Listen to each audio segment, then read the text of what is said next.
నాకు ముఖ్యమంత్రి అయ్యేంత సీను లేదు. కమ్మ నాయకుడు చంద్రబాబునే మన ముఖ్యమంత్రిని చేయాలి. కాపుల మనోభావాలు ఎలా ఉంటాయో మీరు ఒకసారి క్వశ్చన్ చేయండి సార్. నేను ఎందుకు ఈ మాట్లాడుతున్నానంటే, నేను ఏదో జగన్ గారికి సపోర్ట్ చేస్తానని, ఇంకోళ్ళు సపోర్ట్ చేయరని కాదు. నేను ఓటర్ని, నేను సామాజికంలో ఒకరిని, ఒక పౌరుడి. భారతదేశంలో ఒక రాజకీయ నాయకుడు ఒక పార్టీ పెట్టి నేను చేస్తానంటే ఆలకిస్తా. ఇప్పుడు మోడీని బీజేపీ, నేను బీజేపీ వాడిని కాదు. మోడీని ఎందుకు ఇష్టపడతాను? ఆనెస్ట్ ఫెలో కాబట్టి, టాలెస్ట్ ఫెలో కాబట్టి. కేసీఆర్ ఎందుకు పడ్డాను? అతను తెలంగాణ తెచ్చాడు కాబట్టి, తెలంగాణ తేటంలో ముఖ్యుడు కాబట్టి. నాకు పర్సనల్గా నాకేం ఉండవు. ఎందుకు జగన్ గారిని సపోర్ట్ చేస్తానంటే, ఒక ఓటర్గా నేను ఎప్పుడు ఏ పార్టీలో సభ్యుడిని కాదు ఈ రోజు వరకు. For your kind information. ఎందుకు ఉన్నాళ్లలో ఈయన బెస్ట్. 13 ఏళ్ళు చూస్తున్నా, 14 ఏళ్ళు నుంచి జగన్ గారిని. ఉన్నాళ్లలో బెస్ట్, అందుకే ఆయనకి సపోర్ట్ చేస్తున్నాం. అలాగే ఈ పవన్ కళ్యాణ్ కూడా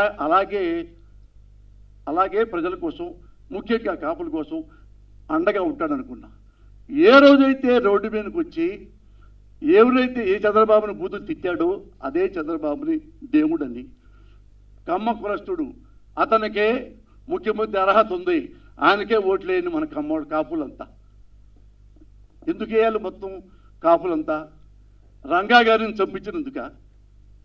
అవినీతి పరుడైనందుక? దేనికో చెప్పండి అంటే అడగొద్దు, సలహాలు అడగొద్దు ఉన్నాను. సలహాలు అడిగారంటే, నాతో ఇట్లా ప్రశ్నించారంటే మీరు వైసీపీ గూఢాచారం అని అనుకోవాల్సి వస్తుంది అని ఒక మాట మాట్లాడతాడు. వాళ్ళు అన్నారు, ఏమండి అతను పబ్లిక్గా మన రంగాన్ని ముక్కలుగా చెప్పేస్తే అతనికి ఎలా మేము ఓటేస్తాం? ఆయనకే ఓటేయాలి. రంగాన్ని చంపినేస్తారే, ఆయనకే ఓటేయాలి. కమ్మడికే ఓటేయాలి. కమ్మడే ముఖ్యమంత్రి కావాలి. మరి మా కాపుల్లో లేదా ముఖ్యమంత్రి అయ్యేవాళ్ళు? కాపులు ఎంతమంది చదువుకున్నారు? ఎంత లెజెండ్స్ ఉన్నారు?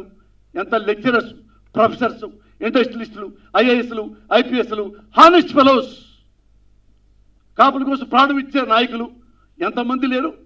నీ చేత కాదు, నువ్వు చేయనన్నావు, ఇంకో కాపు కులాన్ని పెట్టావు, ఇంకో కాపు సోదరుని పెట్టావు ముఖ్యమంత్రి క్యాండిడేట్గా. నువ్వు చంద్రబాబుకు తిట్టి అప్పుడు క్లాప్స్ కొట్టించి నువ్వే మళ్ళీ చంద్రబాబు క్లాప్స్ కొట్టమంటావు?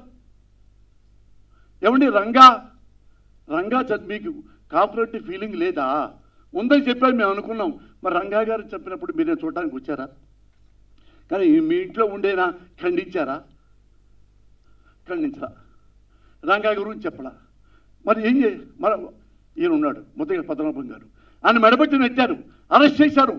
చంద్రబాబు నాయుడు గారి ప్రభుత్వంలో ఆడపిల్లల్ని, ఆడపడుతుల్ని ఏడ్చేలా చేసి జీబీకి ఇచ్చారు, అరెస్ట్ చేశారు. అంత అవమానించారు మన కాపు కులస్తుల్ని. అప్పుడు ఆయన ఇంటికి వెళ్ళలేదే, ఈ ఖండించలేదే, కబడ్దారు అనలేదే. కానీ నువ్వేం చేశావు? అవినీతి పొడి రాజమండ్రి జైల్లో పడేస్తే వామ్మో నా నాయకుడిని, వామ్మో మా చంద్రబాబుని జైల్లో పడేసారు పరిగెత్తుకుంటూ వచ్చి రోడ్డు మీద దొరికి వెళ్ళిపోయి జైలుకి వెళ్ళాం.